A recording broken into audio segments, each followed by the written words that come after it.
urang nuluikeun pangajian urang nuku urang kuari keur dibahas. Mohon maaf saya mau bertanya Pak Kiai, bagaimana hukumnya si pedagang ngasih THR kepada si pembeli, tapi ada maksud supaya si pembeli tidak pindah ke si pedagang lain. Mohon penjelasannya mengenai tentang kisos, tentang diat patali ejeng gangguan-gangguan di jalan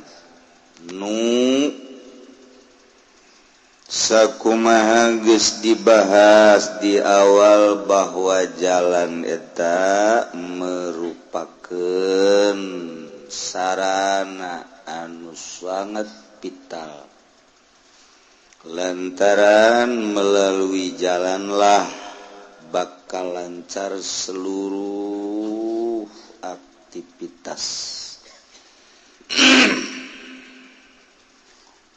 Ngantor di berbagai kampung ka kota jalan lancar mangeunah. Tarolah di berbagai kampung ka kota Tangerang atawa nu ka Jakarta, lancar berarti ngeunah. Nu dagang jalan lancar ngeunah.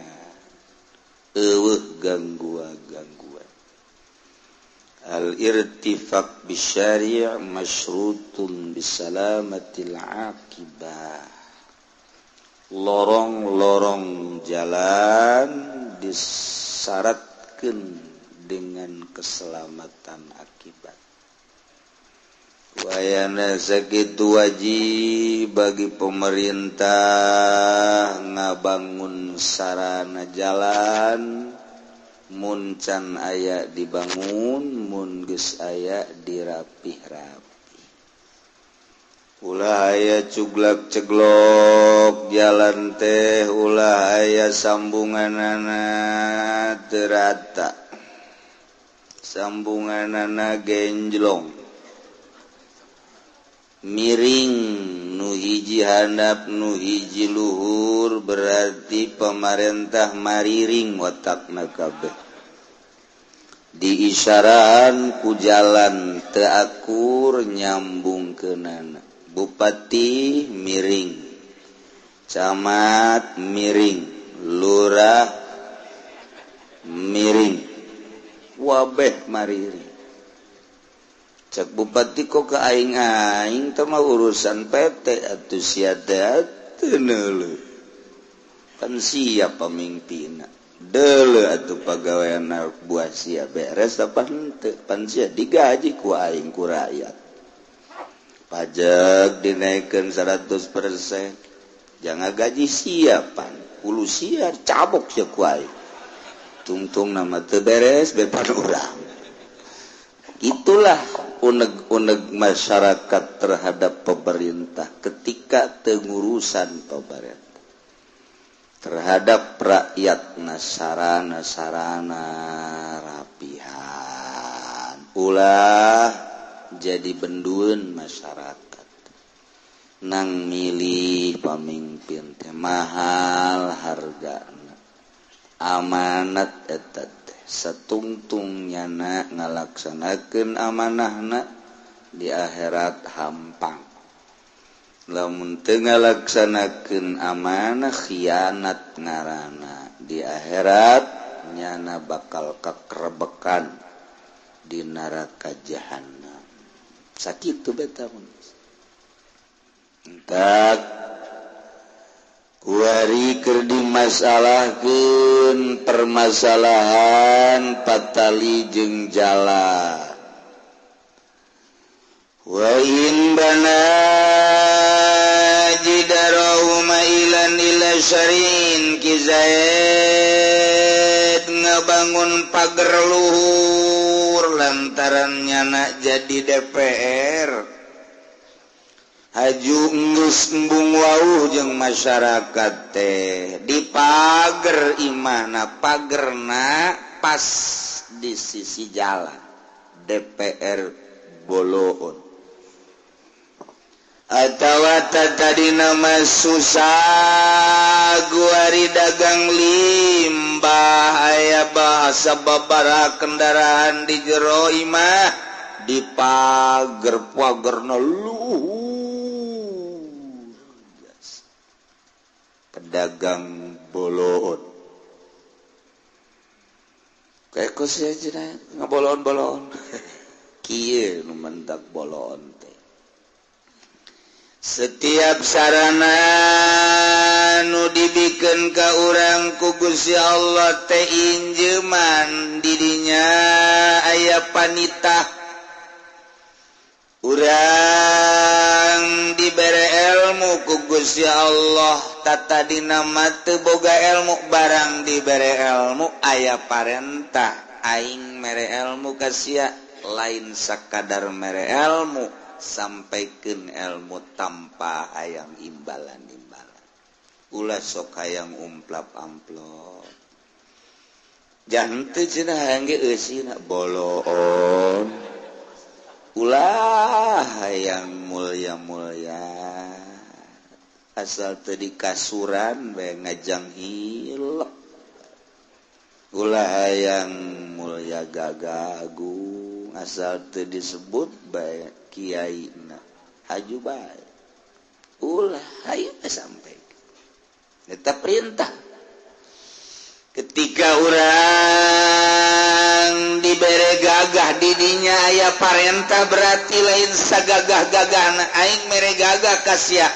dibalik gagah pasti aya rahasia di satukangeun eta loba nu perlu dibantu-bantu aya jelema kabeneran nu gagah liwat aya jelema keur gelut lantaran urang gagah stop leungeun urang ka tengah minggir sia stop mulai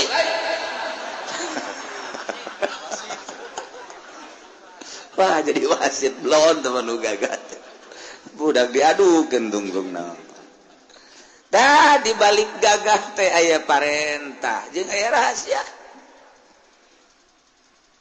urang kuari tata dina mah teu terpilih jadi lurah teu terpilih jadi dewan teu terpilih jadi bupati ketika terpilih di Bang Baluan aya perintah ti Gusti Allah laksanakeun sia sebagai khudama sebagai pelayan masyarakat ketika maneh ngalaksanakeun berarti sesuai jeung teu ngalaksanakeun awas aya perintah ketika orang sugih kuari aya parentah ti Gusti Allah dibalik sugih lain nu sia teh sugih teh nu aing teh nyoba ka sia tadina sia susah kuari dagang jadi sugih tah aing marentah hiji kaluarkeun zakatna nomor kadua bantulah fakir miskin tuh eta kos kitu setiap aya nu dibikeun ka urang di dinyalah aya perintah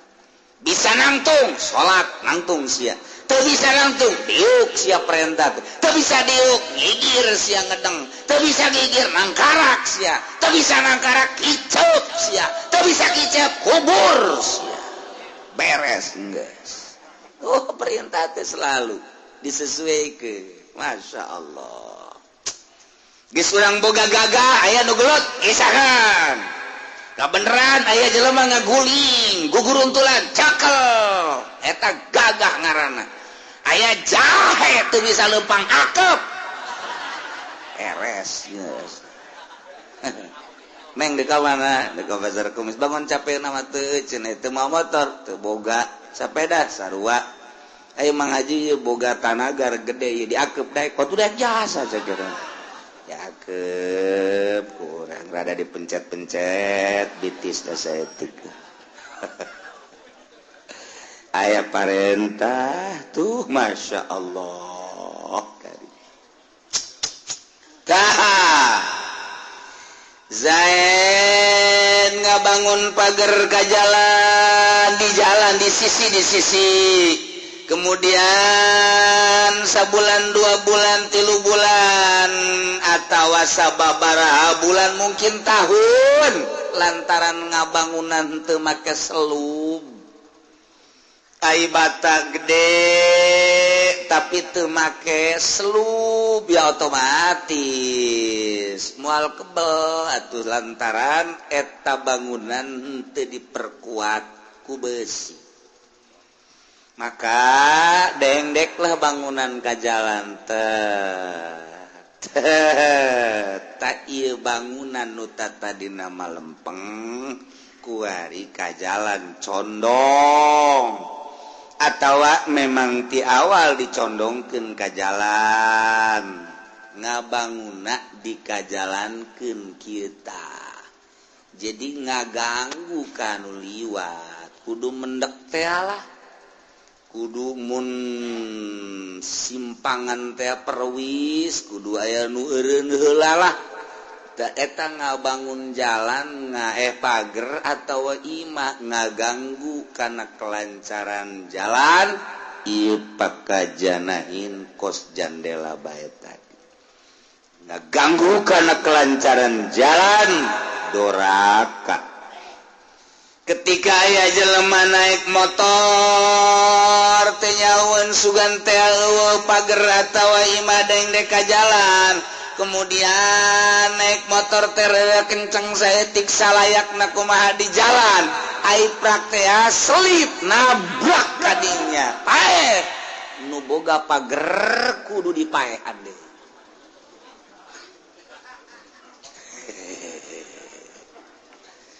Kabeneran paeman dengan sakadar potong doang bitisna potong nah ya dibawa ke tukang urut ternyata memang benar-benar potong maka iya gara-gara imah condong ke jalan pager condong ke jalan sehingga ngerusak batur datang ke potong tak eta nu boga imahna DPR Golkar potongkeun deui potongkeun bitisna kunya di dunia dipotongkeun aman di akhirat ketika di dunia coba urusan jana aing bae pan ka kawasan aya di aing atuh kumaha aing hek bae teu dilaksanakeun lantaran di negara urang mah lain negara Islam negara demokrasi ngaranna doang demokrasi teh padahal marimba saha nu gagah nyana nu menang maka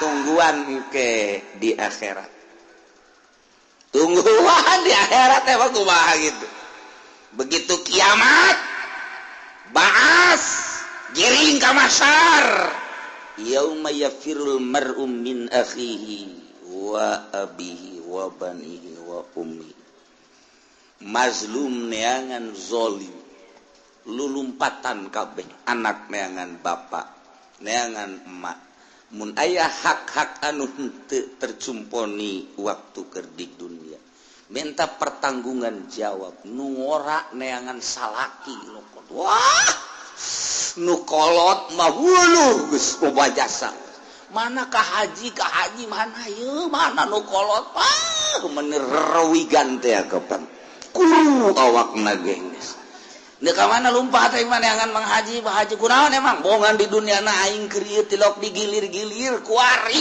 geus aing mah nek nyalametkeun awak aing minta pertanggungjawaban ka haji ka wah ki hajina lulumpatan embung ka pagih jeung nu kolot karasa siang ke mah ya kuari nya siang ke sia tah karasa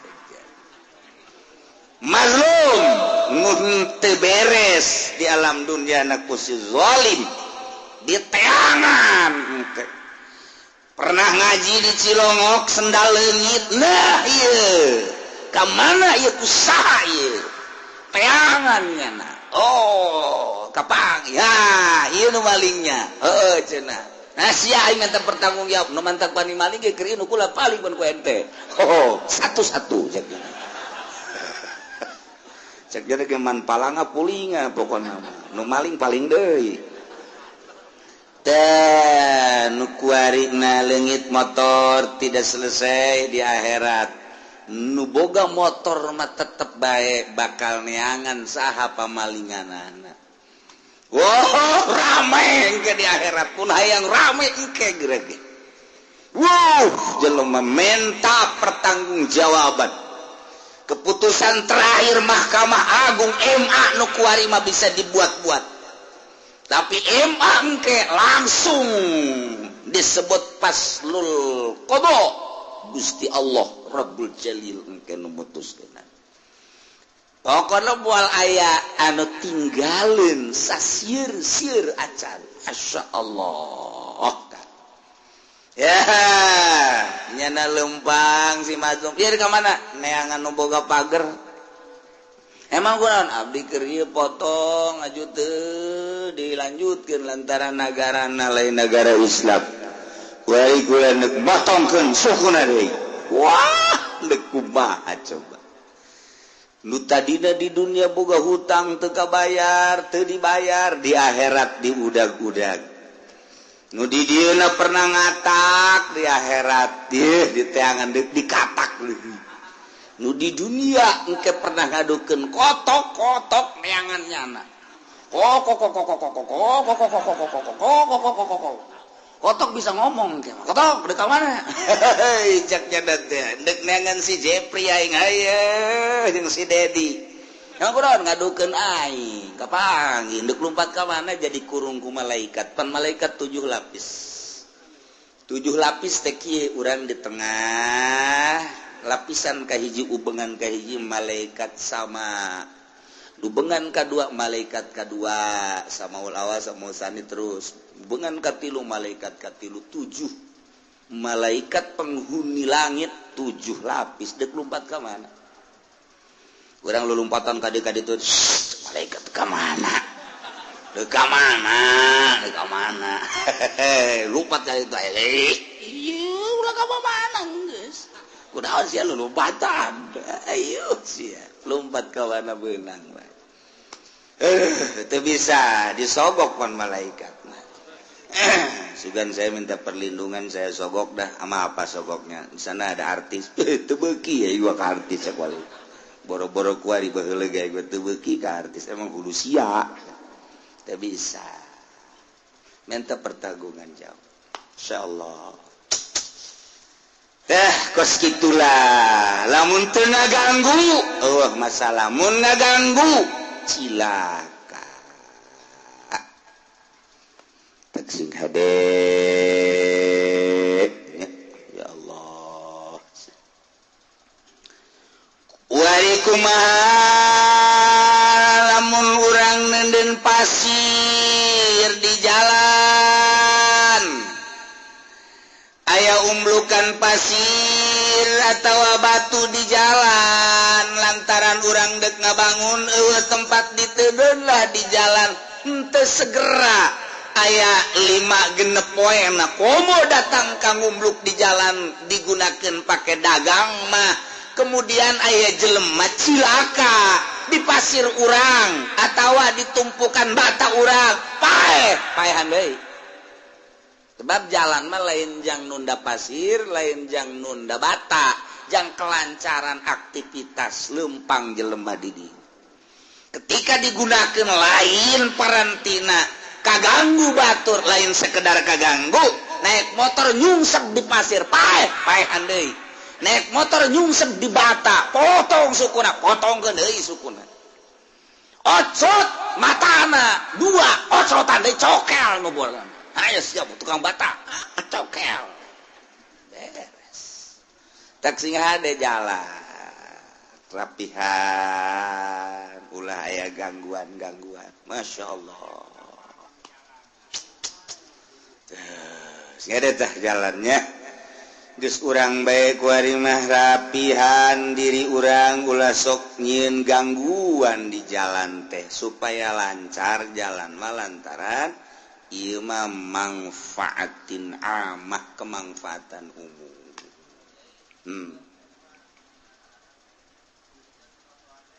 Teu kadenge nah.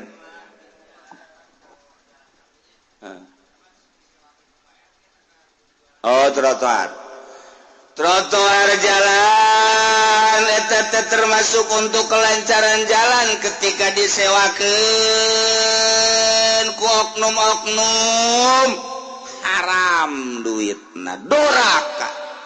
Ketika kaganggu batur nu liwat datang karusak tukang endog naik sepeda trotoarna kaganggu nabrak nu aya di trotoar kabeh endogna ajur wajib diganti haram teu beunang eta teh jang kelancaran di tengah jang kendaraan sisi jang ai nyimpang termasuk nu leumpang ulah diganggu di Indonesia mah aneh digedean ku pemerintah jalan kurang kumaha hebatna pemerintah urang tuh jalan cadas jembatanna gede bagus teh bupati teh gedean jalan dipake dagang dipake blon masyarakat blon goblok tolol ayo pemerintah kadang-kadang bagus ngabangun ulah ge ngeuna ini pemerintah bisa nih akur ya bagus ya ayo aya dipuji mah puji bae bagus bae mah sesuai jeung aturan bagus ya pemerintah nyeun kalancaran tukang es di dinya tukang baso di dinya tukang cilok di dinya ka tukang cincin aya di dinya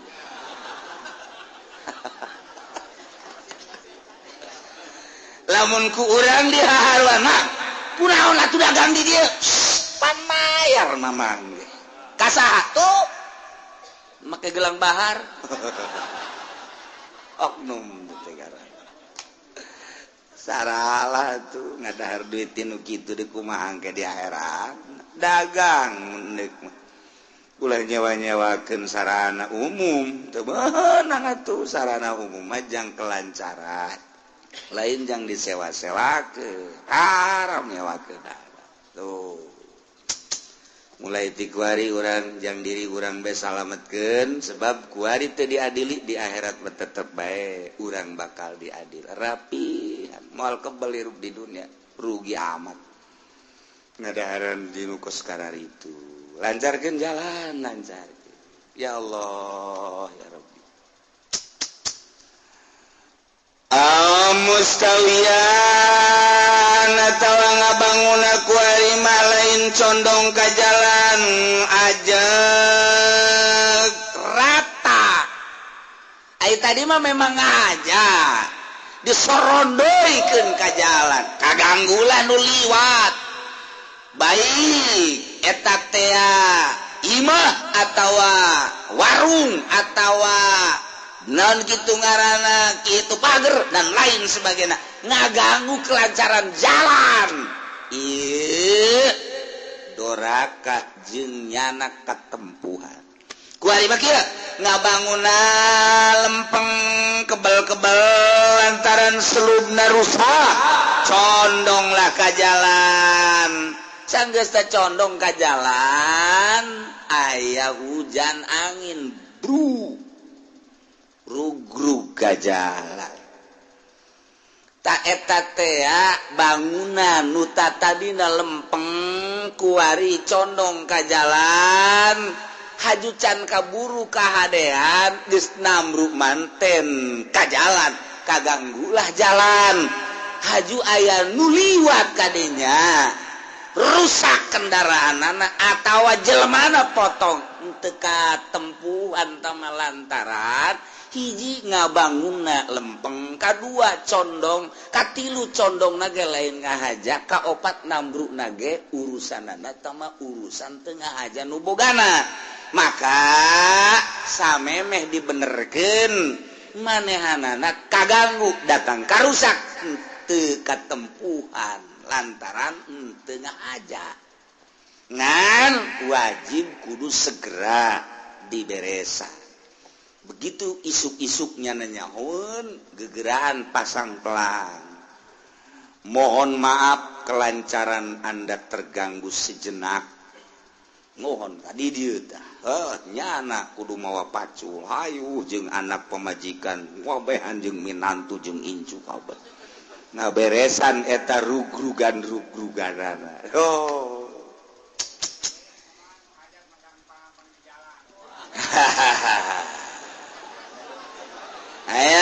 aja kuasi kuari masang palangpang di jalan taeta haram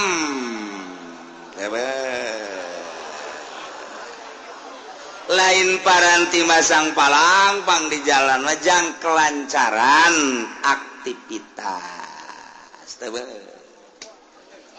kecuali nyana mohon kanu berwajib sahibul wilayah aya deui alternatifna nyana memohon lantaran eueuh deui ieu tempat ngan ieu-ieuna alternatif jang miceun ngabuang kitu aktivitas leumpang aya eta mah masih dimampu asal nyana menta izin ka sahibul wilayah setempat kudu jelas sabaraha jam bakalna teu meunang disewakeun ku pamarentah lantaran lain nu nyana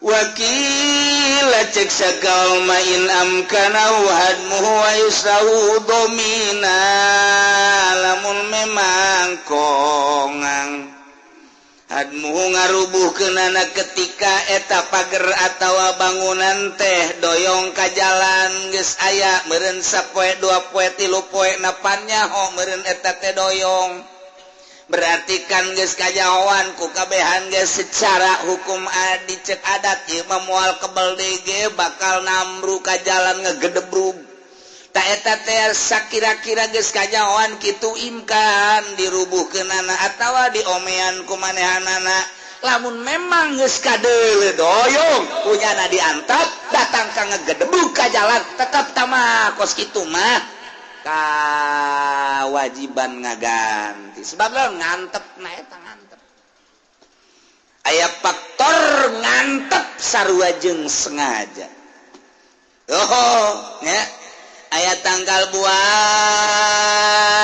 di lahan manehanana ari pangpangna pangpang gedena ka jalan tata dina marada luhur kieu ngan cek pikiran urang ieu mah asana ieu kena angin asana bisa-bisa ieu mah ieu pangpang gede ieu rungkat kajen kukumaha ge geus kabayang ku urang lantaran condong di luhurna kadinya haju diantep bae bener bae blu ka jalan aya jelema liwat teu nyahoeun bruk nabrak eta potong doraka tetep kudu katempuhan bae ragaji gegeraan waktu manehana nyaho ieu pang-pang teh bakal ngaganggu cepat ragaji bila perlu tuar tangkalna ta eta kalancaran rapih jasa ngeunaheun jasa urang diatur ku agama model kos kieu ya Allah ya Rabb lancarkeun jalan dagang teu meunang di bahu jalan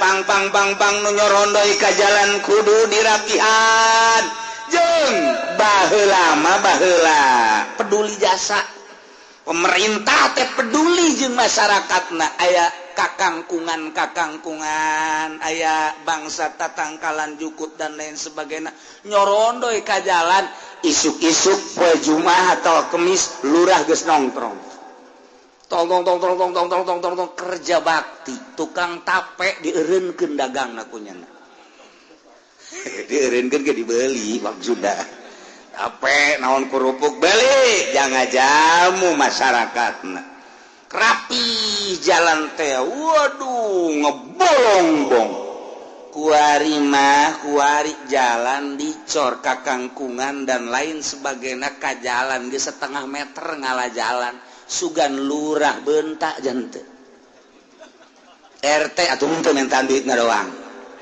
masyarakat itu kok masyarakat baja kepala nage kos gitu camat nyahueun camat sugan aya perintah teu bupati deui liwat kadinya ngan ngomong doang kumaha ieu teh diberesan jalan ngan sakitu doang ngomongna bloon kabehan eueuh bae nu peduli jalan datang ka urang lamun ti dieu tah ka dieu jalan tengah dieu ka Teluk Jakarta jalan gede tak ambrang ka sisi sugan aya nu peduli kadinya jauh aju pernah deui nyola ieu mah geus kabehan meureun kabehan wabehan jadi jalan mah gede ke setengah meter mungkin 20 mungkin 30 eta teh kena gitu jukut dan lain sebagainya diantep tah geus kabehan meureun teu peduli kana sarana umum di zaman kula keur leutik mah masyaallah rapi jalan nu coglak-coglak ku masyarakat langsung dibawakeun batu di rapihan jadi ngeunah nya ieu aya bangunan lempeng condong ka jalan imkan dihadean atawa dirubuhkeun tapi diantep bae kabehan ge nyaraho ieu kunaon diantep bae datang ka bruk nambruk ka jalan sehingga aya kerusakan-kerusakan batur kaganggu ku eta itu bangunan anu rusak domina katempuhan masyaallah kajini mah jang urang be nu rapi lantaran hirup urang teh nerus datang ke akhirat walau sabata bitariqi fasarabi syarsun lamun bayaya kenteng atawa naon bae anu raga ka jalan pasarobi syarsun tali pamalun faladomana haju jelema ti paleset atawa aya nu rusak naon bae ku gara-gara eta nu ragrag faladomana fil asah teu katempuhan lantaran tengah aja satungtung tengah aja katempuhan kumaha lamun ngahaja walau torohamun kizain ngahaja malangkeun kumamatin berbagai pangruntahan atawa sampah-sampah termasuk kusul bitihin cangkang samangka jeung sajaba-sajabana haju jelemat ti palese potong sukuna pamadmunun ala sohe katempuhan jadi antara ngahaja jeung teu ngahaja beda lamun ngahaja aya karusakan ka dituna cilaka katempuhan tengah aja ieu mah tengah aja teu kumaha maksudna tengah aja teh model kieu model aya kenteng ragag pan eta mah tah kenteng ragag maka jalan atuh saha aja teu nyaho atawa pangpang di luhur emang pangpangna ge eta mah aman bae ngan ku lantaran teu nyaho kekes meureun jerona aju nambru ka handapan eta mah tengah aja urang beda euy ngalungkeun samangka teh ka jalan ngalungkeun sampah ka jalan ngahaja pantama atuh komo di Jakarta mah geus aya undang-undangna ditangkep kuntung bae 500.000 urang ngarokok aju kuntungna dikajalankeun kanyawan ku polisi 500.000 sidang 500.000 ya polisi nu nangkep jangan oh iya udah aman ya udah undang-undang teh jalan di urang mantak nu rapih mah model di Australia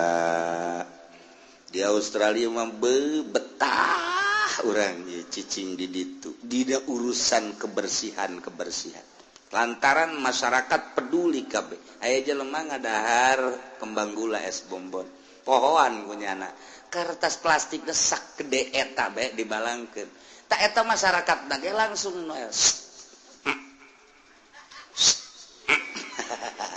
eta di Australia bantak masyaallah rapih di Australia sekali-sekali zarah ka ditu ka Australia aya kuburan saja lagi aya ge eueuh teu nyaho di ditu ngan rapi we di Australia terapi sedunia tentang kebersihan adalah Australia. Sadunia menang predikat. Tuh ya, jadi orang di jalan mau ulah sanajan pemerintah orang henteu ngainstruksikeun, henteu nyieun undang-undang, emang cek agama ge tuh ulah. Hujan piceun bangsa ka jalan teh ulah, mentak di mobil urang sadiakeun ember.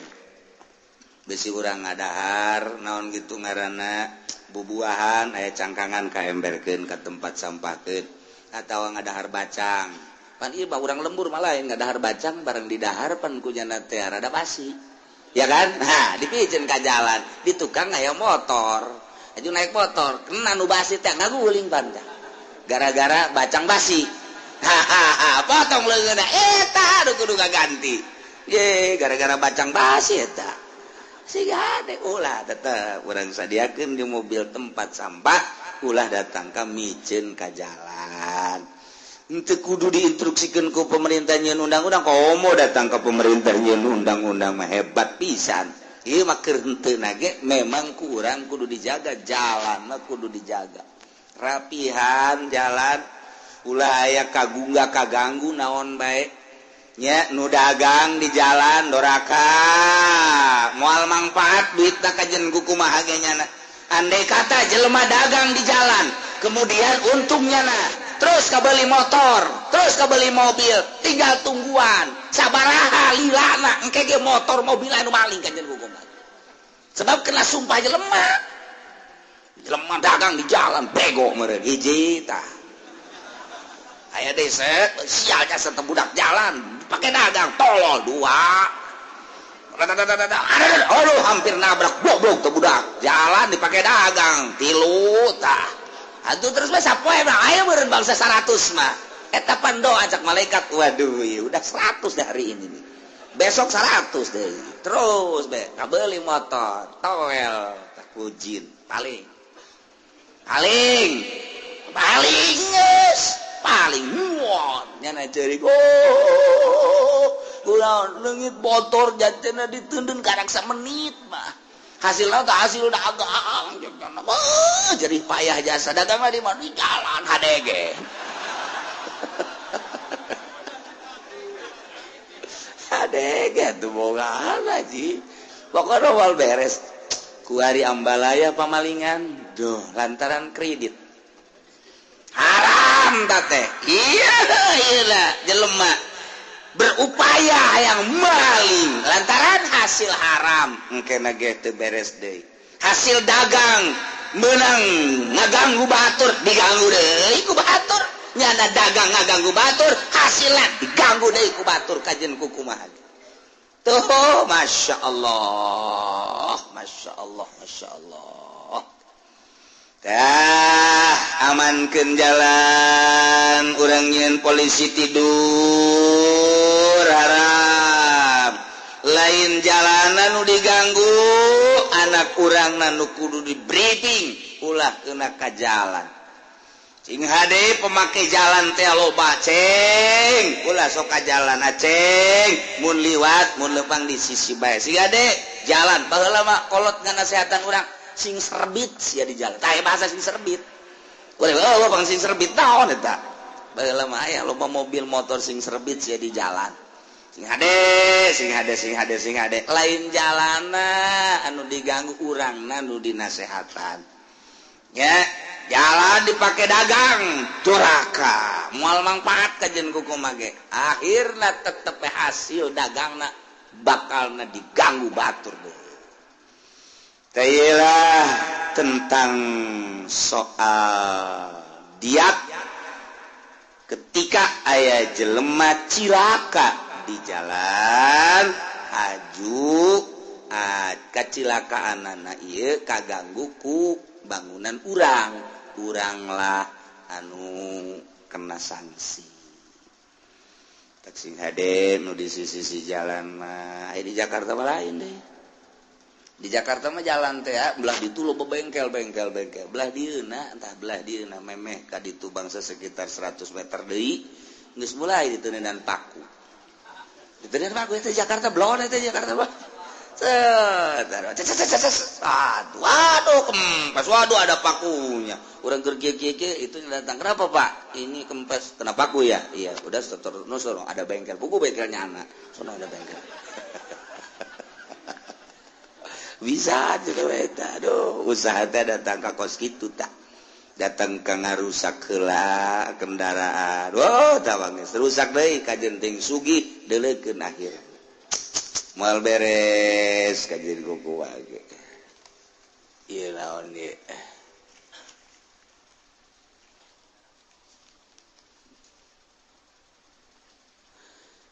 Mohon maaf saya mau bertanya Pak Kiai bagaimana hukumnya si pedagang ngasih THR kepada si pembeli tapi ada maksud supaya si pembeli tidak pindah ke si pedagang lain. Mohon penjelasannya. Atuh teh basar wajeng mere aya karena haram gitu bae teman THR haram teman. Kemudian saya mau bertanya tentang muhalil. Seorang mantan suami berencana menyuruh temannya menjadi muhalil untuk mengawini mantan istrinya. Tapi setelah dikawin oleh muhalil tersebut, mantan istrinya langsung dicerai untuk kemudian nikah lagi oleh mantan suaminya. Pertanyaannya, apakah seorang teman tersebut sah menjadi muhalilnya? Sah, masalah. Yang kedua, apakah mantan istri tersebut sah dinikahi lagi oleh mantan suaminya? Sah, masalah. Dek naon tuh ya? Masalah. Iya pemerintahan Kizaid boga pamajikan cerai, kemudian kita babaturna pangawinkeun ta pamajikan aing setelah ida. Beres ida dikawin ku babaturanna biasa jima. Yang nitah ieu beureun sapeting doang isukna dicerai deui. Aju beres dicerai, idah deui. Beres ida dikawin ku salakina. Itu sahu masalah. Masalah. Nama bos gitu ya. Kemudian non Pak Kiai saya mau bertanya, saya jadi imam di musola. Di akhir sholat lalu berzikir dan ditutup dengan doa. Doa saya pendek dan bisanya cuma itu saja. Tapi makmum bisa baca doa yang panjang, yang banyak dan panjang. Memprotes saya, katanya ada yang kurang. Doanya kurang panjang. Bagaimana? Kos gitu betul-betul kudu ditanya tuh Gus ya. Tinggal kieu bae sia nu bisa baca doa panjang ngadoa sorangan atuh gitu. Udah saya sepira menta doa mah tuh. Menta doa ke. Jadi masalah bae. Sekarang apakah teu aya penjelasan tina ngaji mingguan kitab nu kadua surat naon ayat sabaraha? Oh, tafsir. Atuh teh betul kudu diterangkeun lantaran mawa kitab masing-masing.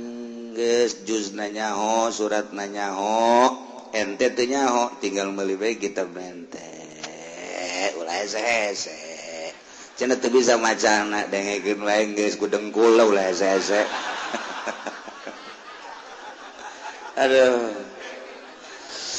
Ayun urang sami-sami nyanggakeun puja sinareng puji ka Gusti Allah anu Maha Suci. Parantos masihan tina rupa-rupa nikmat ka urang sadayana, terutama nikmat anu kacida pisan ageungna nyaeta nikmat iman sinareng Islam.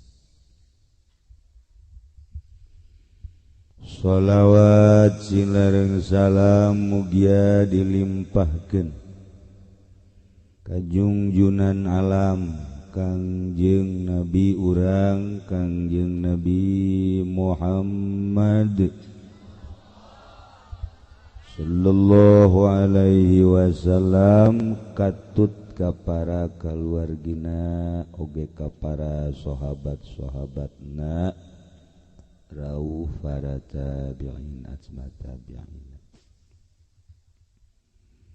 Al-mukarramun para alimil ulama para asatidz para tokoh masyarakat bil khusus Sohibul Bait Kiai Suyuti al-masyhur Uting nukusim kuring dimulyakeun oge mudah-mudahan urang sadayana sami-sami dimulyakeun ku Gusti Allah Subhanahu wa taala. Aparatur pemerintahanana nu alhamdulillah aya raja terbawah RT raja eta panghandap-handapna mudah-mudahan RT ka sorga.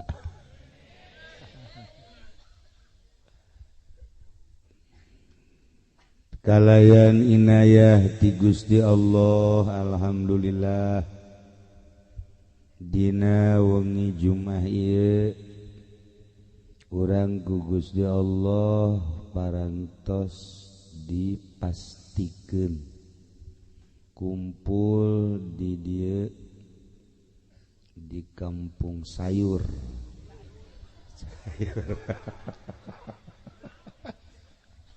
atuh beda saeutik C jeung C atuh satu wajar bae sih.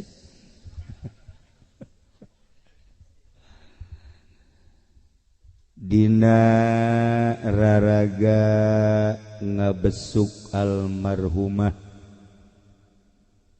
Ibu Murdiah nu anjeunna geus balik ka lembur aslina nu kuari ku urang osok diomong-omong urang teh ngumbara bakal balik ka lembur aslina tah Ibu Murdiah geus balik tinggal ieu nu araya geh bakal barawi nu pantes-pantesna balik nu kolot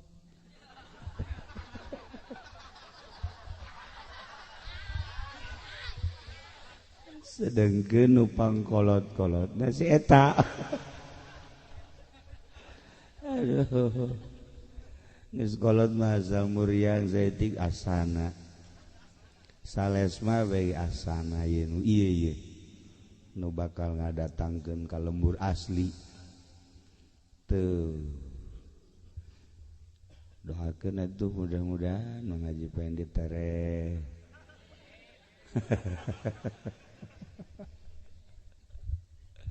dikitu-kitu bae can waktuna batun teu bae sebab atuh nu maot eta nu ngora deui datang ka Haji Pendi teh kesal sial jeung batur deui batur lain geura ka aing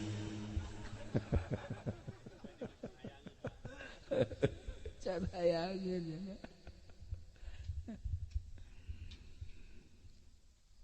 lamun urang nyaritakeun tentang balik ka lembur asli atuh resep teu resep hayang teu hayang sadar teu sadar bakal bae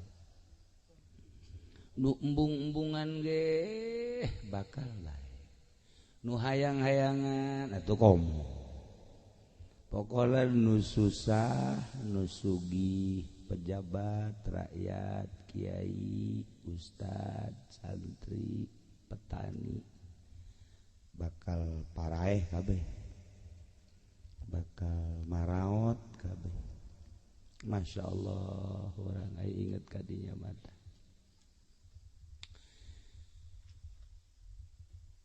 Kangjeng keur cali menuju cali jeung para sahabat jol bae aya jelema datang Waalaikumsalam kula datang ka dieu coba Tuhan alimni goro ibal ilmi Coba abdi pagahan ilmu nu aneh. Hayang ilmu nu aneh. Geus kaharti ku Kangjeng teh pasti ilmu nu aneh teh bisa hiber. Mun ka sumur ngagejeblung teu paeh. Lamun ka beulem henteu tutung. Mun dagang hayang untung ulah cara si eta.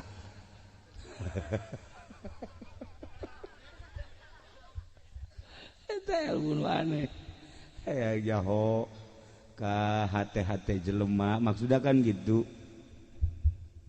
Cik Kangjeng Nabi apakah anjeun geus nyaho kana dasar ilmu? Cik eta lalaki tuan aya dasar ilmu naon? Cik Kangjeng geus nyaho can anjeun ka Allah. Atuh nyaho. Allah manu disembah ku kula. Geus can dilaksanakeun hak-hakna.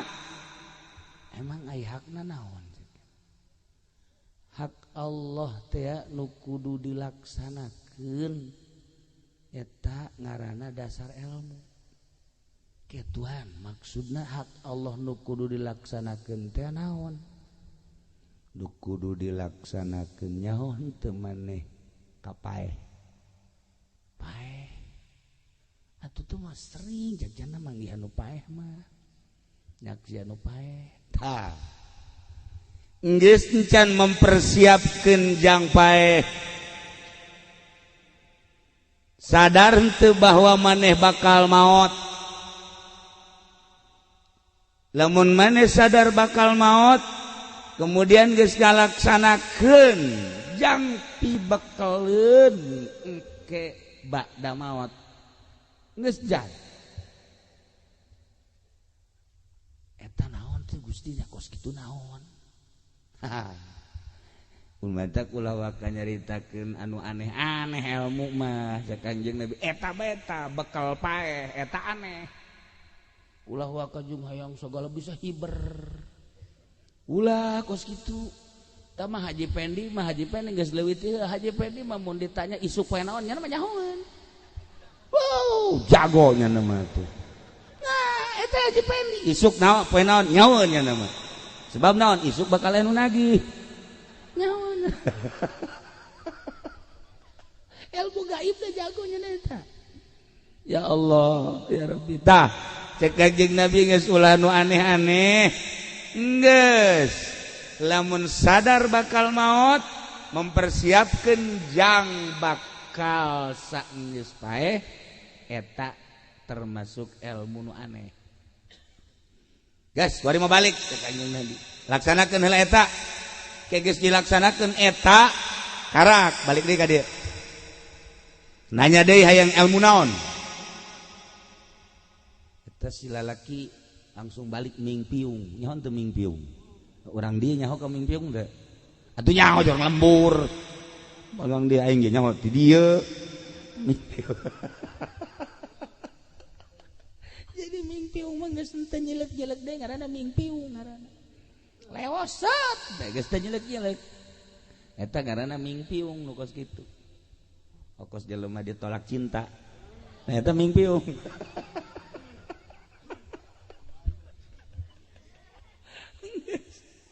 jelek-jelek deh ya percuma jelek atuh. Nah, eta jelema balik langsung ibadah ka Gusti Allah. Salat waktu puasa-puasa, waktu maca Quran, mun aya milik sedekah. Wah, getol.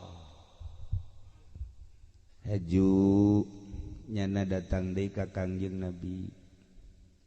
Tuan, alhamdulillah sakumaha ku Tuan geus dicaritakeun abdi titah ngalaksanakeun persiapan yang maot. Waduh, deuleu tah tarang harideung tah. Tarang harideung. Purutan eta. Haji Pendi hideung. Sarua nya lagi hideung. Ngan urut budug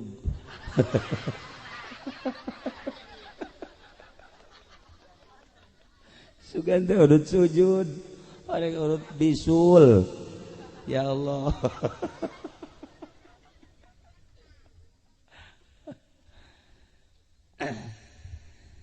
Cek Kangjeng Nabi sanajan ibadah getol datang ke hari dentara ngaleuwihan malaikat tapi lamun teu mah teh henteu cahayaan Islamna teu bercahaya eta sacape-capena ibadah ge mun cara pare mah gacung hapa tuh sia suarajan utek-utekan ibadah tapi teu cahayaan eta gacung hapa sia Masya Allah kan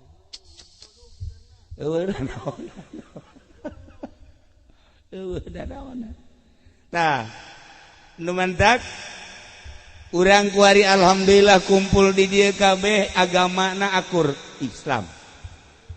Sedengkeun Allah geus ngajelaskeun inna dina indallahil Islam.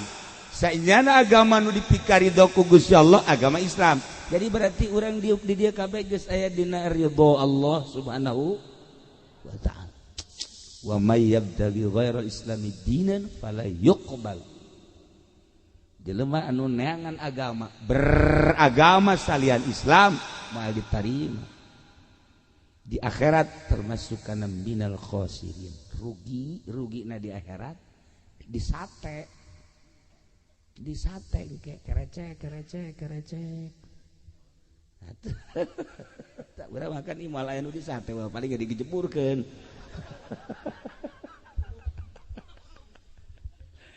tuh geus ngerasanya asana aing di kulub itu ngomong teh heula nya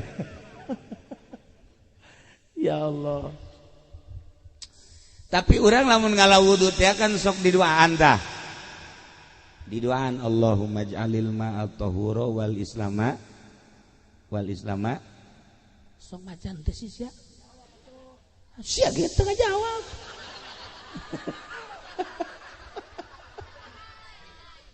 urang lamun ngedeuk Allahumma ij'alil ma'a tahura wal islama nuro tuh Allahumma ij'alil ma'a tahura he Allah muga ngajadikeun Tuhan Gusti kana ieu cai suci turun nyucikeun wal islama nuro jeung supaya ngajadikeun Islam cahaya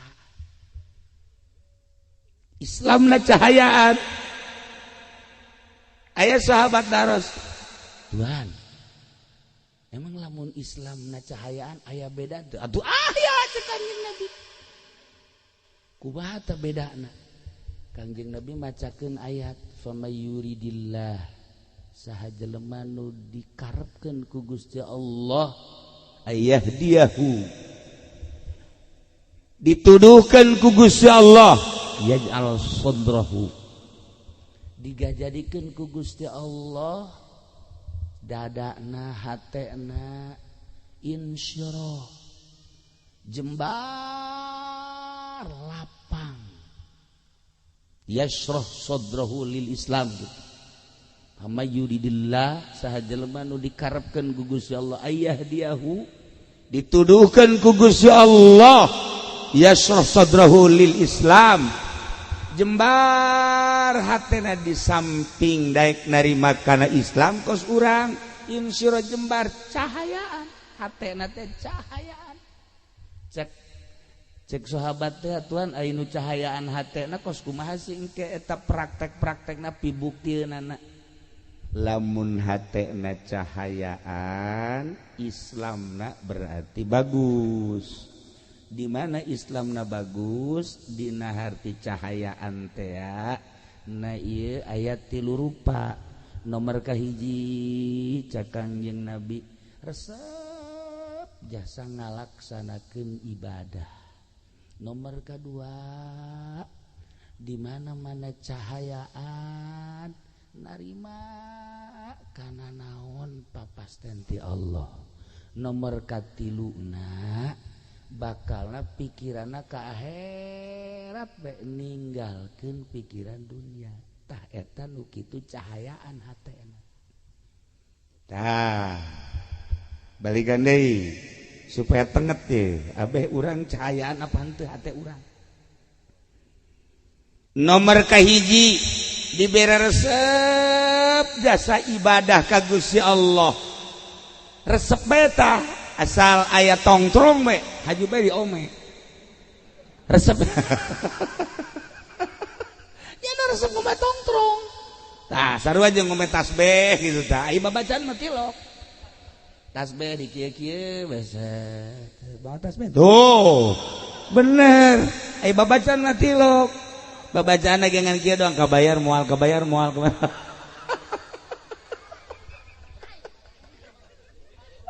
ya Allah ya Rabbi eta mah penipu sebenarnya mah atuh penipu eta tasbih dibawa aya di wiridanana lain eta Masya Allah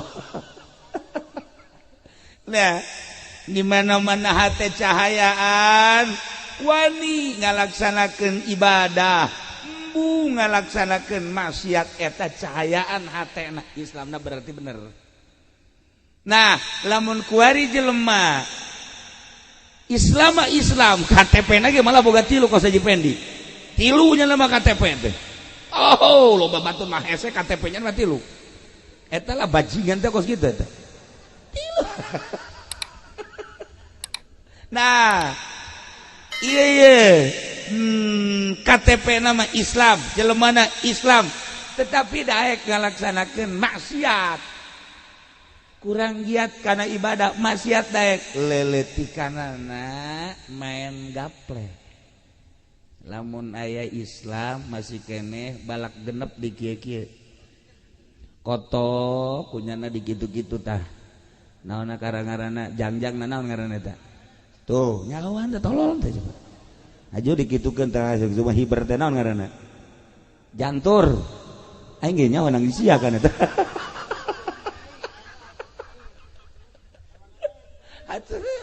aja lamun kotok di kitu-kitu teh tah uluna naon teh ngaranna di pale eta teh diadukeun bareng kos kitu eta urang cayur tolol tah kos kitu tah cayur eta pagawe mang cayur eta sebenarnya nah lamun masih keneh daya kos kitu tah nya Islam mah Islam tapi daya keneh main remi daya keneh main catur daya keneh main gaple anu osok di kitu-kitu teh plok naon ngaranna tuh nyahoan bandarna renyana meureun mudah-mudahan kabawa ka akhiratnya mangajinya tah eta daya keneh kos kitu minimal boga TV keneh tuh eta nonton TV naon maksudna coba mun pake maca sholawat sabaraha jam eta nonton TV mun pake maca sholawat Masya Allah sabaraha ratus urang kieu bae di TV kos do oplo eta sebenarnya teu hayu ja pikir ku otak beres dengar orang keneh mah potongan kos kieu atuh aja huis geus lain di hulu ka jembut-jembut masa keneh rek nonton TV tah nah geus mulai tah berarti tah Islamna geus teu bercahaya geus teu bercahaya tah Islam mun daek ngalaksanakeun maksiat berarti Islamna geus teu bercahaya lamun geus teu bercahaya sakumahakan Gusti Allah dina Al-Qur'an wa may yaj'alillahu lahu nura fama lahu min nur lamun ku Gusti Allah geus teu dibere cahaya atuh eueuh cahayaan ana eueuh cahayaan teu meunang neuleuh jahe asal neuleuh jahe baju kieu teu kiceup-kiceup kieu tapi mang uting wajar lah neangan deui tuh saya calonna nah itu masalah dua habak sekali lah tah iya lamun geus eueuh cahayaan hate atuh geus abrut-abrutan maksiat terus Islam mah Islam tapi terus be maksiat mulai tah lamun geus loba maksiat ibadah teh ibadah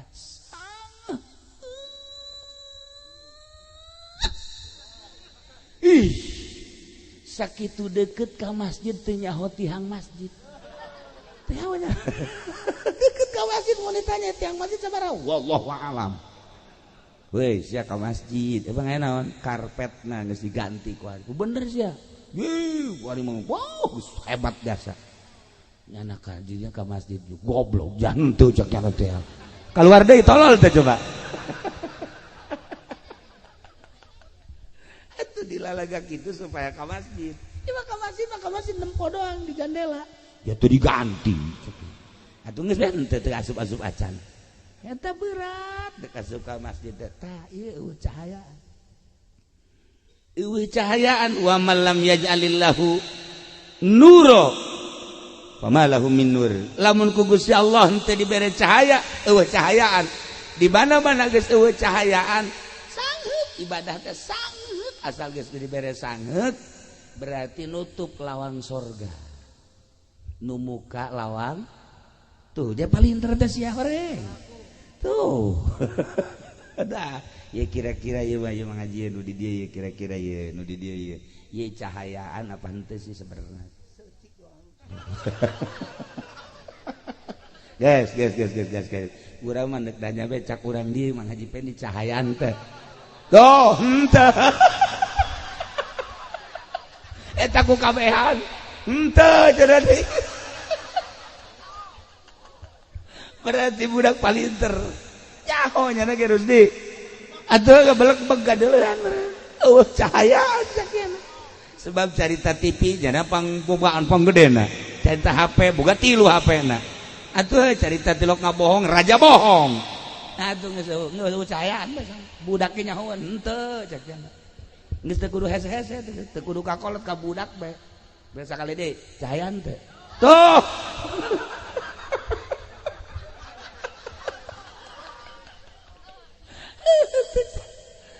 cahayaan lementak tawa kula masuk ingin ka dongeng da dongeng nah aya urang kitu India aya urang Arab aya urang Indonesia kabarna urang Indonesia Haji Pendi ya 3 nah ieu cek ya ieu aya kandang embe bau pak kuat-kuat ieu dongeng di Jalaluddin Rumi ke deh ieu pak kuat-kuat coba saha nu kuat di kandang embe ayo embena aya di dinya embena aya di nya bau nya hangset embena ge aya mulai orang India heula asup urang India ka dinya tahan ku nya oh geus ngap-ngapan oh geus 10 menit doang kuatna keluar wah cek urang India waduh tidak nehi cek kitu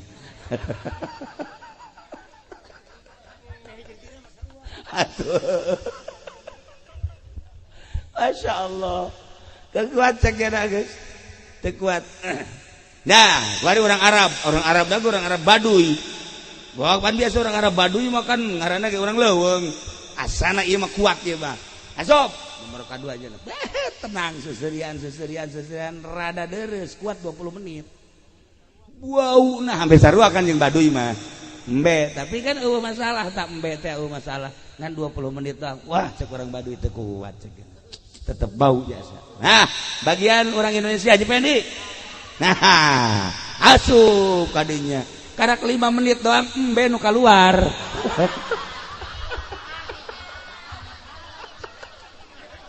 cak embe teu kuat aing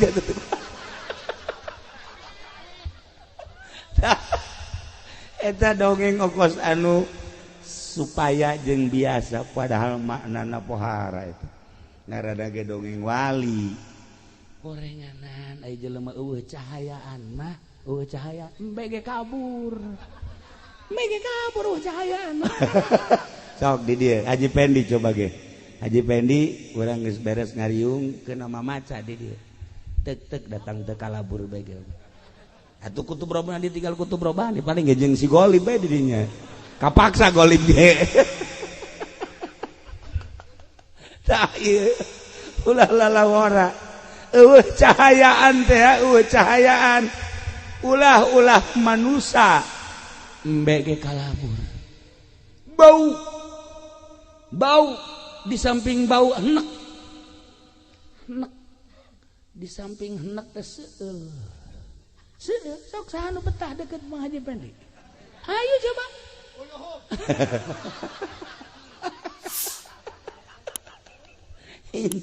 incuna itu kakek masih ada aja ya kapan nggak adanya nah iyalah para jamaah kaum muslimin wal muslimat rahimakumullah coba introspeksi ieu keur carita ieu geus kajian ulah nyaritakeun batur balik ka diri urang ke ai hate aing cahayaan henteu sih nu sabenerna lantaran tadi lamun cahayaan mah dibere resep jasa ibadah eta kakarak nomor kahiji eta kakarak nomor kahiji tanda jelema nu aya cahayaan dibere resep bae masyaallah waktu salat teh geus ditungguan bae di deuleu deui wah can masih kena jam 10 deuleu oh jam 11 setengah 12 nah geus siap-siap ya pas jam 12 es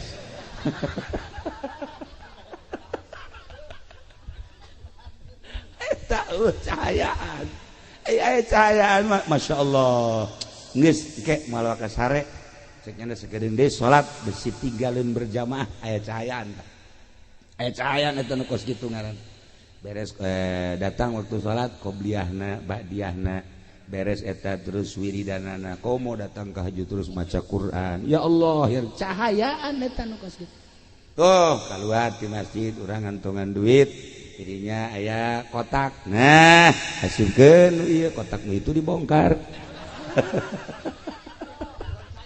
orang etek urang cayur gegedena urang pondok nah eta lah cahayaan mah kos kitu tah ka budak deudeuh ka sesama nyaah ka saluhureun hormat eta ngaranna aya cahaya nginaheun lamun hate geus aya cahayaan sebab pada dasarna jelema ngudag-udag cahaya lamun Kangjeng Nabi dibahasakeun cahaya diudag kabeh sebab ieu kabeh ge tidak cahaya Kangjeng Nabi urang Kangjeng Nabi Muhammad sallallahu alaihi wasallam langit tina cahaya Kangjeng bumi tina cahaya Kangjeng kabeh alam gunung laut berikut hewan-hewan termasuk urang tina cahaya Kangjeng Nabi Muhammad sallallahu alaihi wasallam nah tinggal ieu di diri urang aya cahayaan ta eueuh urang anu ngarti urang nu nyaho urang nu sadar ketika aya cahayaan dibere resep urang ibadah dibere daek urang ngalaksanakeunana dibere tenang yashrah sadrahu lil Islam jembar hate nomor kedua narima cek Kangjeng Nabi tina papasten artina narima Kangjeng Nabi tina papasten teh kumaha Allah bae lantaran hakim nu paling adil iwati Gusti Allah subhanahu wa ta'ala ku urang apan osok dibaca alaisallahu bi ahkamil hakimin ulah di bejaan surat naon eta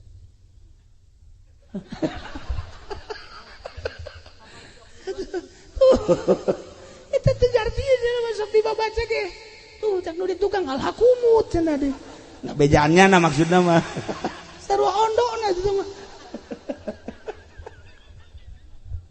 alaihissallah ya kabil hakim Allahumma hebat na ngahukuman pang adil-adilna eueuh de hakim nu paling hebat Allah kuayana sakitu naon bae keputusan terhadap diri urang terhadap halayak rame terhadap hewan gunung laut bumi keputusan Allah sebab Allah teh ahkamil hakim urang sadar aing dijieun ku Gusti Allah model kos kieu narima urang ngaca ye ngaca dikaca ya Allah ya Rabbi ya abdi ciptaan Gusti alhamdulillah dibere kasep mun kasep teh mah dibere gelis mun gelis teh sadar tah alhamdulillah loba temen nu kitu mah tah. Begitu aja pending aja aing jore amatnya. Ceknya nih ambil jeung nu di Cisoka akur. Di mana ka di Cisoka teh? Tuh, solear si wanyahoan. Begitu ngaca teh, ieu mah akur jeung di solear main mah. Ngan buntutan doang. Atuh buntutan ge nu kadeuleuh, tu kadeuleuh mah aya ge sabenerna. Nah, ieu lamun aya jelema ngaca, aing jore amat sih Gusti. Kunaon si abdi diciptakeun jore? Tah eta jelema henteu sadar kana papasten ti Gusti Allah. Panghese-hesena teh. Sadar jambal kebal di alam dunia geus sakitu alhamdulillah dijadikeun jelema aing. Geus bae sakitu. Ngeunaheun jadina tenang. Kana pikiran teh. Keur ngaji mah balik bae ka imang ngaca jore aman aing ye. Tuh. Coba gitu.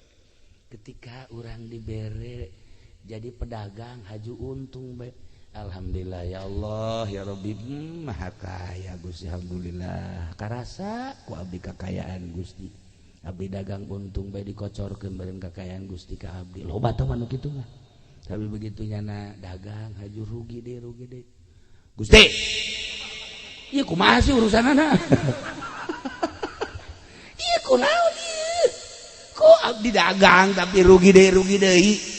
Ye, coba atuh. Ka Gusti kos kitu. Tah eta ngaranna henteu sadar kana papas teh. Eta ucayaan. Hatena ucayaan. Wa man lam yaj'alillahu lahu nura. Di mana ku Gusti Allah henteu diberi cahaya, famalahum min nur. Cahaya. Di mana ucayaan eta kos kitu tadi. Tanu mandak urang kudu ngawauhan nu sugih hirup mah. Kudu ngawauhan nu sugih sebab aya nu sugih nya nama hayang dipentak bae. Lamun henteu mentak ka nyana bendu.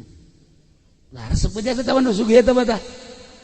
Tuh, hayangna dipentak bahkan teu dipentak ge sok mere bae. Nah, nu sugih eta teh deukeutan ku urang. Bahkan lamun urang mentak anu sejen nya nama bendu.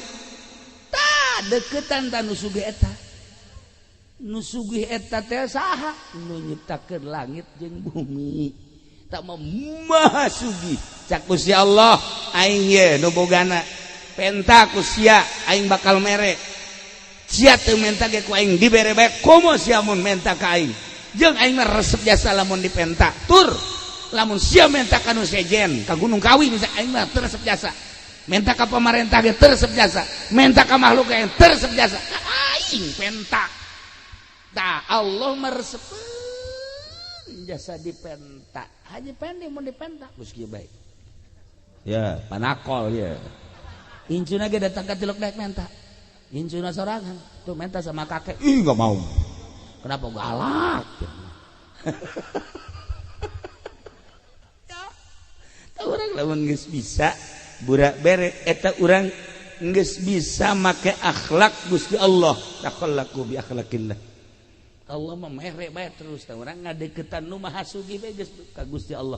Nah ieu lamun hate urang aya cahayaan hate urang aya cahayaan sadar kabeh ge horeganan diatur ku Gusti Allah Subhanahu wa taala ketika aya seorang waliullah di Baghdad. Begitu manehanna keur di Baghdad, ternyata horenganan di daerah Tartar keur perang. Terus perang. Nyana ngadenge.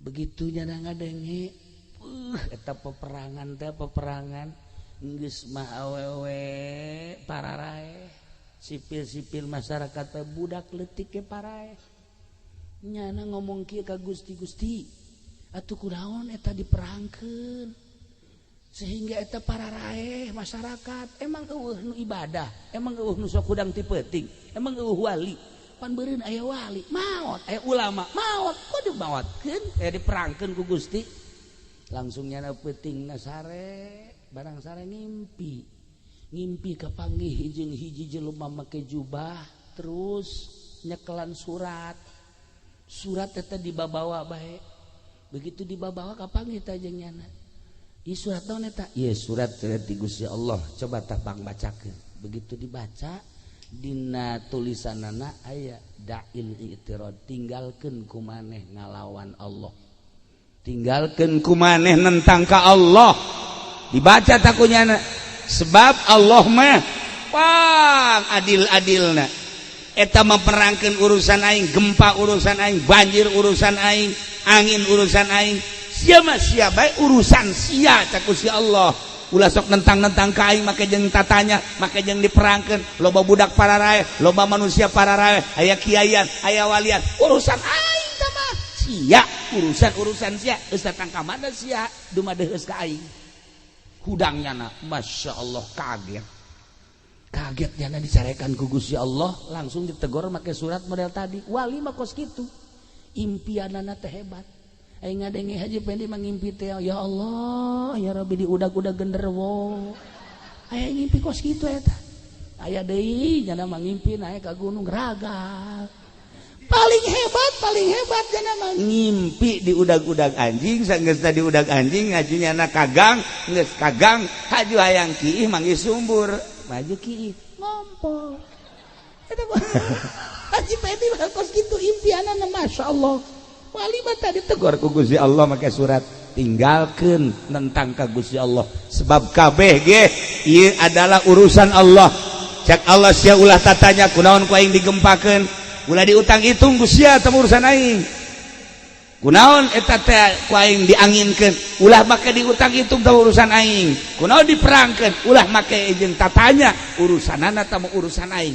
Sebab aya jelema anu ku aing di maotanana melalui senjata-senjata, melalui pedang-pedang jeung sajabana.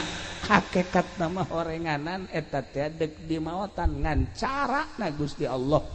Aya anu raga tangkal kalapa, aya anu raga ka sumur, aya anu gering, aya anu perang, aya anu di luhur kasur kieu bae cara kabari ieu teh urang Balaraja.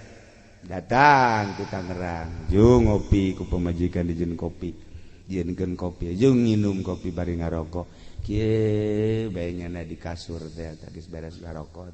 Lah aya meureunanan bangsa 20 menit mah pemajikanna ka dinya deui.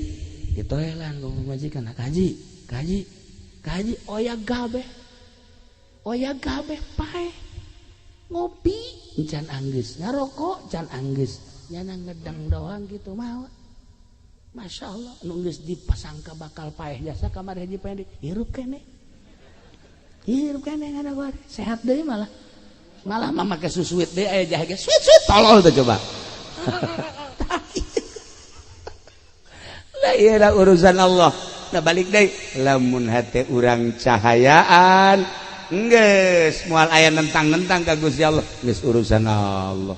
Urang tani Segesa tani terus parena bagus kabelah dieuna gacung hapa. Nah kurang kan ngomong kok iya jadi kosia kurang naon si aing pengurusan anak.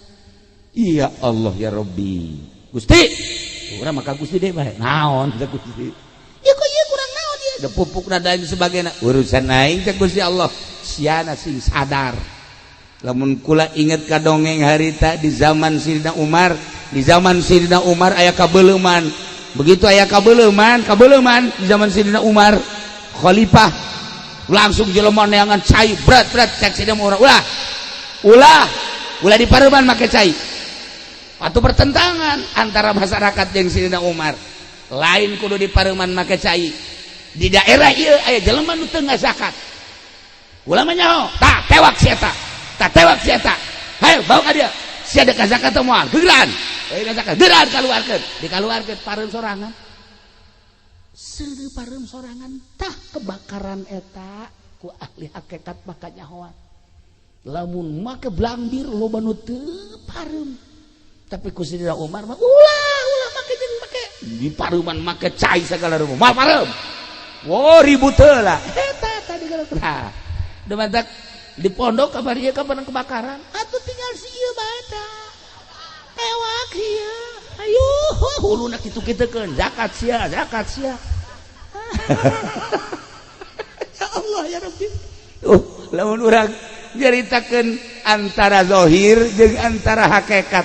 antara dohir jeung antara batin jauh na luar biasa. Urang mah make perjalanan dohir bae lantaran ieu qalbuna can aya cahayaan, Islam can aya cahayaan. Nah nomor kahiji tadi di mana-mana geus aya cahayaan bakalna hayang bae jeung resep bae ngalaksanakeun perintah Allah ngajauhan larangan Allah, takwa ngaranna. Nomor kedua sadar kada papasten Allah. Nomor katilu puncakna ye di mana-mana Islamna aya cahayaan nyana berpikiranna ka akhirat bae ninggalkeun dunia dibere tersep kana dunia. Wa mal hayatud dunya illa mata'ul gurur. Teu aya kahirupan dunia kecuali barang-barang tipuan. Geus lamun kiai engkeuy-engkeuyan ke pendopo neangan dunia kiai goblok. Eueuh tapi di cayur mah aya tiluan lah tilu. Aya tiluan ngacung lib.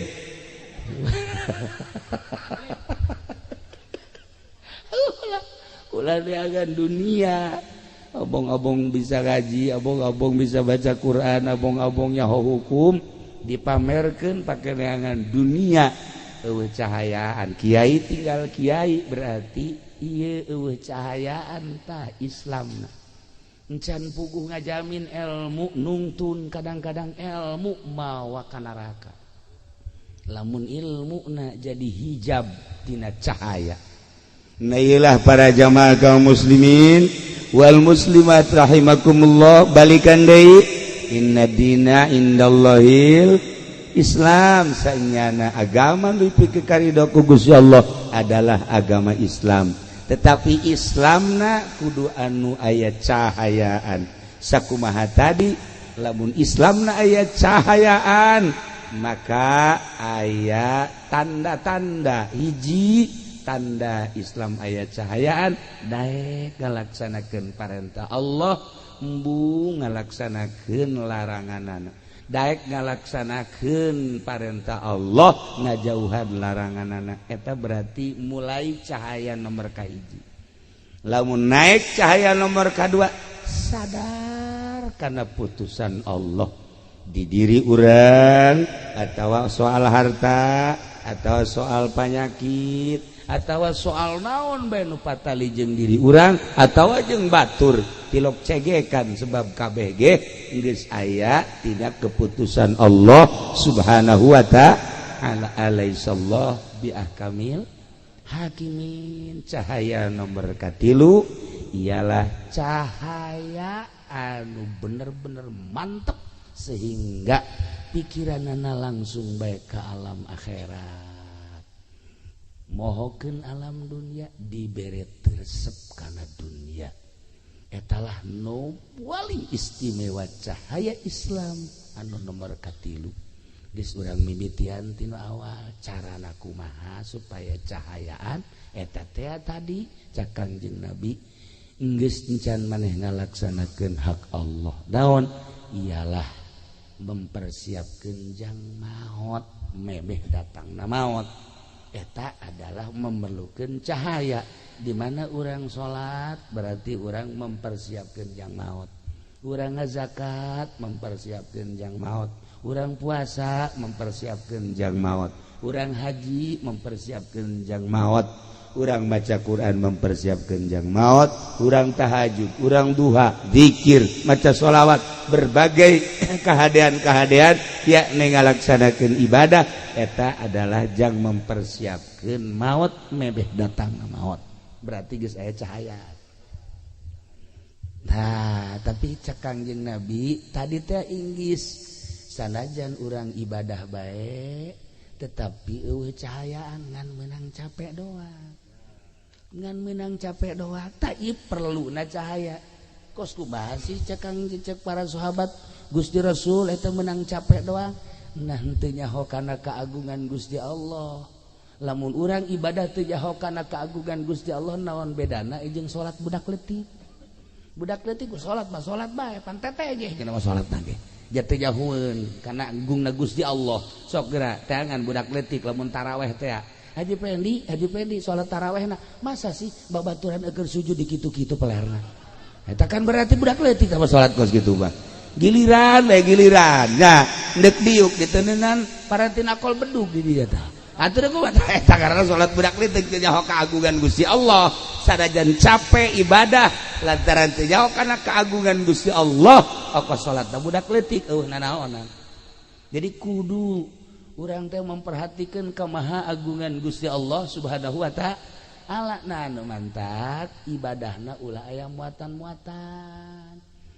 Sia kunaon eta getol amat maca shalawat, dagang karung abeh laku. Da eta ngaranna ibadah eueuh nanaonan kos kitu. Capek tata ibadah kos kitu. Capek pen. Ulah kitu ada. Atuh. Sakalina maca shalawat, maca kulhu kukulak wan teu maca kulhu kabari. Bulan Rawah maca kulhu ngaji. Dibaca bae ku nyanes. Ditanya, ngaji maca kulhu. Hayang naon sih maca kulhu mah haji nu sabenerna? Rizki macet cekeun aja. Supaya ada jembar be bisa sugan be ku kulhu mah. Tah ulah kos kitu teh ibadah budak leutik teh TK. Capek eta ibadah kos kitu teh ibadah teh nyaho kana kemahagungan Gusti Allah. Geus bae urang mah ibadah salat ulah aya muatan dunia, ulah aya muatan-muatan selain lillahi taala karak ta eta ibadah nu mantep. Geus aya cahayaan tah mun masih keneh muatan-muatan keneh bae mah cara nu deuk calon lurah.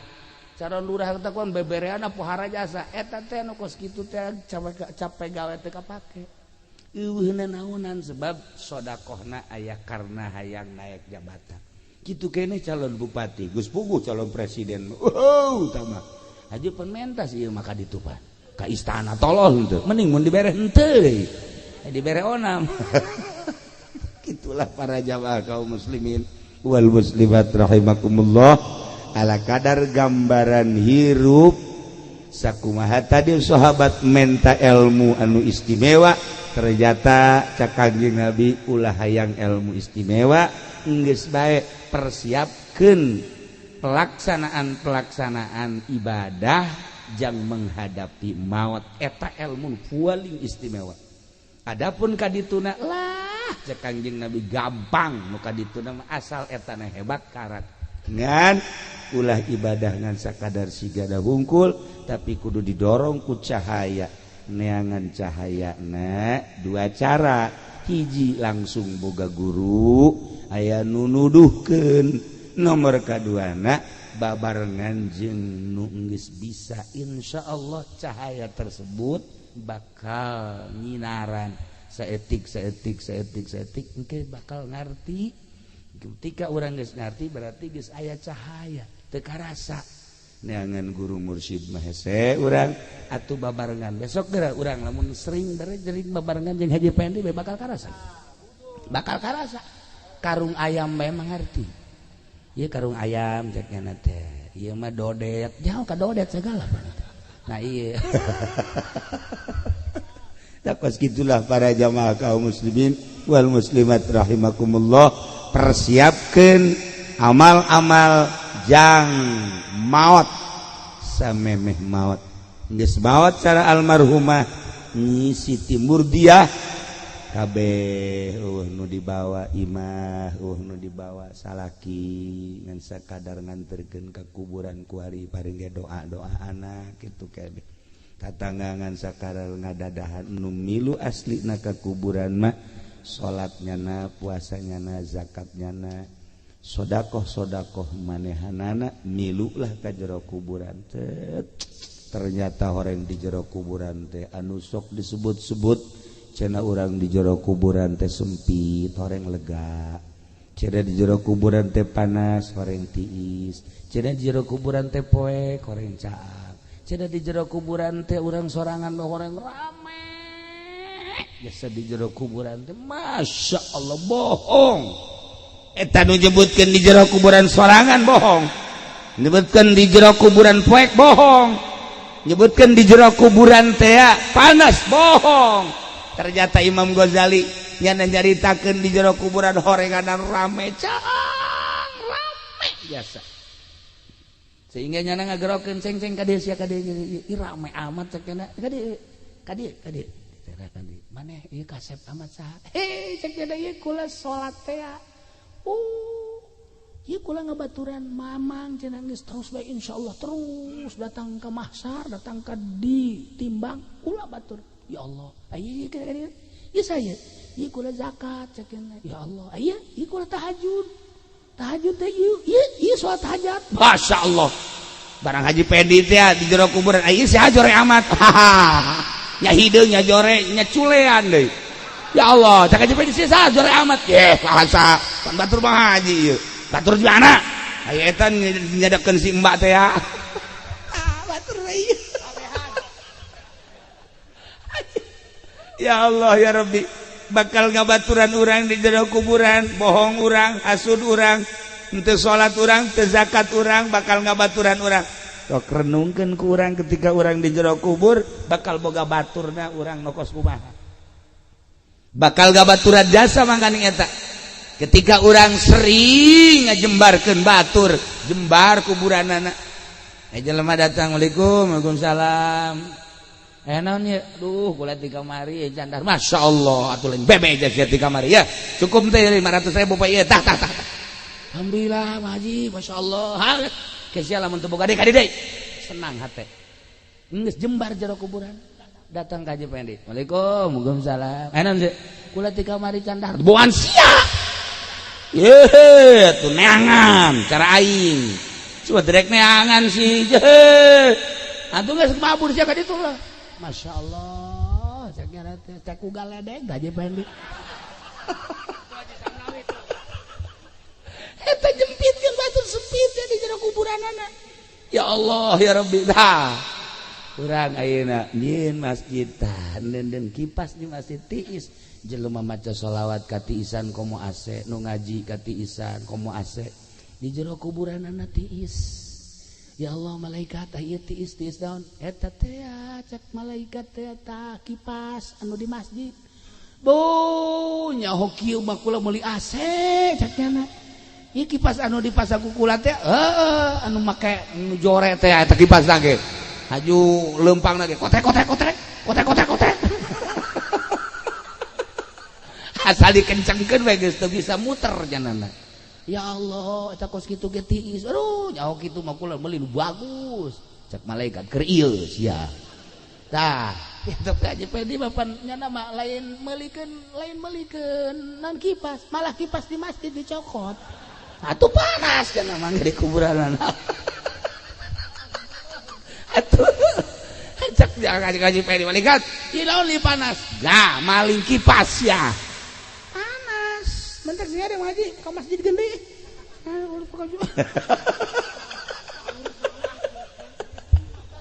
ai bebejana mah ka masyarakat teu diganti datang ka kuarin teh datang ka saiki orang diganti ge emang konon siramu nah aya ustad maling ih heran itulah para jamaah kaum muslimin wal muslimat rahimakumullah janggabaran urang di akhirat geus dijelas-jelaskeun ku Kangjeng Nabi urang iman ka Kangjeng Nabi percaya ka Kangjeng Nabi urang beragama Islam tinggal cahaya na aya tah henteu sehingga urang bisa ngalaksanakeun naon keyakinan urang sebab aya jelema anu iman ngan disungut doang tapi di jero hate mah henteu munafik wa minan nasi may yaqulu amanna billahi wa bil yaumil akhir wa ma hum bimu'minin tidak sawarehna manusia wa minan nasi may yaqulu aya jelema nu ngomong amanna billahi wa bil yaumil akhir abdi iman ka Allah iman ka yaumil akhir padahal mah wa ma hum bimu'minin teu iman munafik tah mah aya jelema anu iman mah iman ka Allah munafik henteu tetapi eueuh cahayaan imanna Islamna eueuh cahayaan imanna eueuh cahayaan berani manehanana teu ngalaksanakeun kayakinanana nah ieu hampir-hampir urang kos kitu takabe iman ka Allah iman ka Kangjeng Rasulullah iman kana naon anu diucapkeun ku Kangjeng Nabi tetapi ngalaksanakeunna henteu kunaon eta ialah cahayaan di jero qalbu urang. Islam na teu aya cahayaan, iman na teu aya cahayaan. Sok wali mulai bongkar geraku urang supaya aya cahayaan. Islam urang aya cahayaan, iman urang aya cahayaan. Islam babalikna engke kana zahir, iman babalikna engke kana batin, kana ruhani. Islam jeung iman di mana sapagodos pada aya cahayaan. Wah, bakalna istimewa jasa. Zahirna bagus, batinna ge bagus. Kuayana sakitu teanganlah cahaya. Di mana sih ayana cahaya? Di pondok-pondok pasantren tah kadeleuna mah pondok kos ge teh hina jasa. Tapi horenganan anu ngadatangkeun ka sorga kos kieu. Alhamdulillah kos pondok mah tolol. Sia pondok daran doang.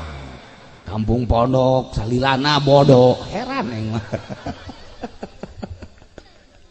Tuh, ya, urang lamun ningali gedung. Wow. Universitas wallahu alam ngadatangkeun ka sorga teh mentereng hebat gedung-gedung menjulang urang ka Jakarta ieu sing ngadatangkeun ka sorga teh ketika urang leuleuh kantor DPR isi ka sorga teh kantor ieu tapi lamun urang leuleuh majelis taklim leuleuh pondok hina kadeleuna justru melalui ieu lah pintu-pintu surga terbuka teangan cahaya di pondok-pondok pesantren model kos sekarang hina kadele ku pandangan mata tetapi mata batin di mana geus cahayaan ieu teh lain sakadar pondok pesantren tapi ieu teh adalah raudhatun min riyadil jannah seperti eta lah ahli-ahli Allah teu perlu mewah-mewah ketika aya teu perlu dibangga-bangga nu penting ieu adalah ngamakna anak-anak. Itulah para jamaah kaum muslimin wal muslimat rahimakumullah. Malam ieu urang diundang ku almarhumah Ibu Murdiah maksudna mepelingan ka urang wahai ahli-ahli cayur kula geus balik ka lembur asli ente ge bakal baralik ternyata nu ngabaturan kula di jero kubur amal-amal kula amal salat amal puasa amal zakat amal-amal sodakoh jeung sajabana amal ngaji jeung sajabana santri mah jang ka neraka sebenarnya santri mah jang ka neraka santri mah kajeun HSB ge di kobongna surga tuh jangan terpercaya waduh segala naon ye atuh geus cara bae cicing ge di taman surga deuk kumaha atuh jang ka neraka Demantak santri mah sanajan amalna jore pan di ka nerakakeun begitu deuk diasupkeun ka neraka aya utawi. Ye, utawi Gusti mah segede pereup.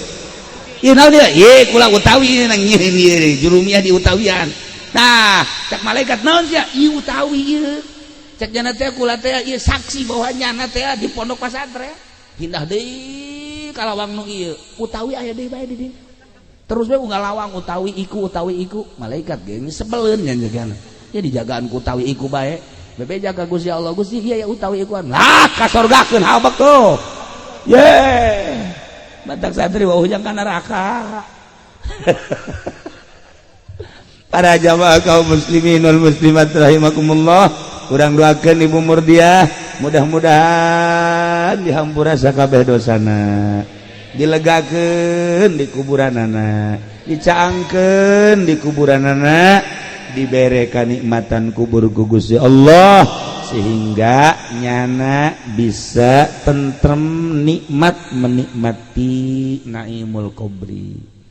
Kitu keneh keluargana mudah-mudahan dibere salalabar tur tawakal tur urang kabehan ge mudah-mudahan dibere cahayaan hate urang sehingga bisa nempo jeung ngalaksanakeun kana perintah-perintah Allah belah dituna mah urang mudah-mudahan kabehan husnul khotimah di akhirat urang kabeh menuju surga di bawah bendera Kangjeng Nabi Muhammad sallallahu alaihi wasallam. Siapkeun cahaya, setelah siapkeun cahaya laksanakeun melalui cahaya tersebut jang persiapan maut abeh urang aya dina ridho Allah Subhanahu wa taala.